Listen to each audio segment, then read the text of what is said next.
এক ভাই জানতে চেয়েছেন যে হুজুর মহিলাদের ঈদের নামাজ পড়া যাবে কি না। আমি আবারও প্রশ্নটা বলছি যে ভাই জানতে চেয়েছেন যে মহিলাদের ঈদের নামাজ পড়া যাবে কি না। হুজুর ঈদের নামাজ মহিলাদের কত রাকাত, মহিলারা কেমনি ঈদের নামাজ আদায় করবে। আলহামদুলিল্লাহি ওয়াহদা ওয়াসসালাতু ওয়াসসালামু আলা মান লা নাবিয়্যা বা'দা ওয়া আলা আলিহি ওয়া সাহবিহি আজমাইন। প্রাণপ্রিয় দিনী ভাইয়েরা, সবাইকে জানাচ্ছি আন্তরিক মোবারকবাদ, মাহে রমজানের শুভেচ্ছা এবং আগাম ঈদ উল ফিতরের শুভেচ্ছা। ঈদ মোবারক, তাকাব্বাল্লাহু মিন্না ওয়া মিনকুম। ইসলাম প্রিয় ভাইয়েরা, আমরা সবাইকে অনুরোধ করব আপনারা বেশি বেশি করে আমাদের এই চ্যানেলে লাইক করবেন, কমেন্ট করবেন এবং শেয়ার করবেন। যারা সাবস্ক্রাইব করেননি তারা সাবস্ক্রাইব করবেন। আমি আবারও বলছি যে ইসলাম প্রচারের স্বার্থে আপনাদের জীবন পরিচালনার যে কোনো প্রয়োজনীয় মাসআলা আপনারা আমাদেরকে কমেন্ট বক্সে জানাবেন। ইনশাআল্লাহ আমরা দলিল ভিত্তিক প্রশ্নের উত্তর, প্রশ্নের সমাধান দেওয়ার চেষ্টা করব ইনশাআল্লাহ।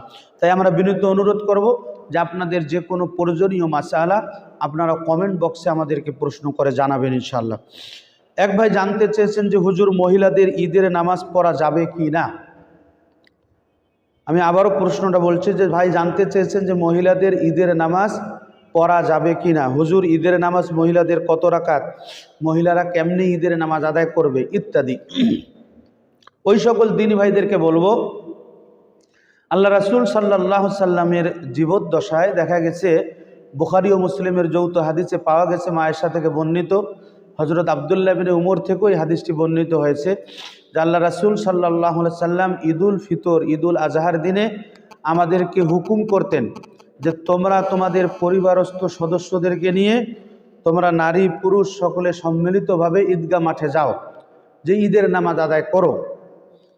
এই হাদিস দ্বারা প্রমাণিত হয় যে হ্যাঁ, মহিলারাও ঈদগাহ মাঠে যেতে পারবেন, মহিলারা ঈদের নামাজে গিয়ে ইমামের পিছনে ঈদের নামাজ আদায় করতে পারবেন। কিন্তু সমস্যাটা হলো যেটা, আমাদেরকে দুটো দিকে ভাবতে হবে।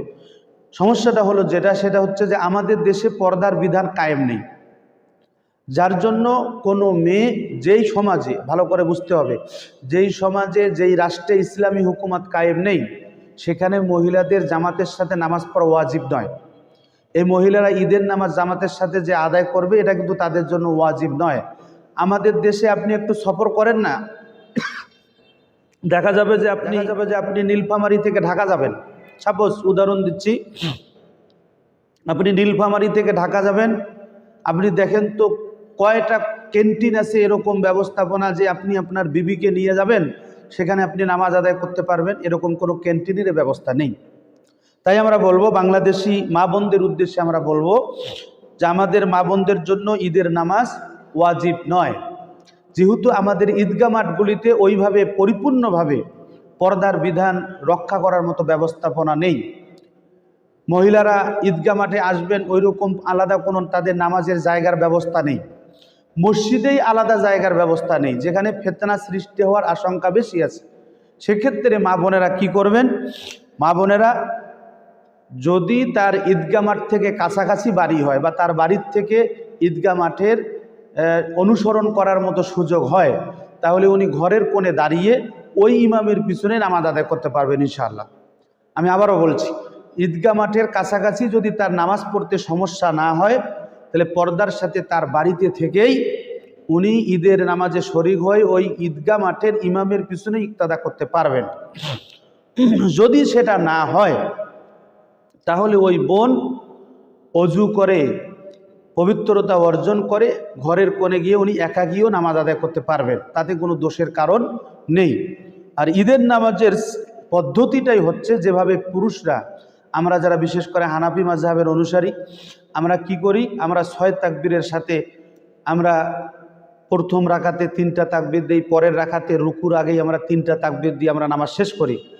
আমরা ঈদুল আজহাতেও 6 তাকবীরের সাথে নামাজ আদায় করি।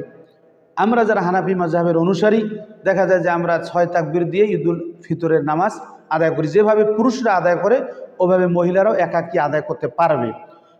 কিন্তু তাদেরকে জামাতবদ্ধ হওয়া, যে সমাজের মধ্যে পরিপূর্ণরূপে পর্দার বিধান কায়েম নেই, সে সমাজের মধ্যে তাদেরকে ওই জামাতে গিয়ে সামিল হওয়াটা এটা অতটা জরুরি নয়। এরপরে আমরা যেটা বলবো যে ঠিক একই সিস্টেমে যেভাবে পুরুষরা নামাজ আদায় করবে ঠিক সেভাবে মহিলারাও আদায় করতে পারবেন। কিন্তু মহিলা মা বোনদের জন্য যেই সমাজে ইসলামী হুকুমত প্রতিষ্ঠিত নেই, আমি আবারও বলছি, তাদের জন্য ঈদগাহ মাঠে যাওয়া বা ঈদগাহ মাঠে যে ঈদগাহ মাঠের ইমামের পিছনে নামাজ আদায় করা এটা তাদের জন্য ওয়াজিব নয়। তারা ব্যক্তিগতভাবে ঘরে আদায় করলেও তাদের সওয়াব তারা পেয়ে যাবেন। আশা করি ইনশাআল্লাহ আপনারা বুঝতে পেরেছেন। আল্লাহ পাক রব্বুল আলামিন আমাদেরকে যথাযথভাবে ঈদের নামাজ আদায় করার এবং আরও আনুষঙ্গিক যে আমলগুলো করলে আল্লাহ তাআলার সন্তুষ্টি হাসিল করা যাবে, আমাদেরকে আল্লাহ পাক রব্বুল আলামিন আমল করার তৌফিক দান করুক। মা তৌফিক ইল্লা বিল্লাহ। আসসালামু আলাইকুম ওয়া রাহমাতুল্লাহ।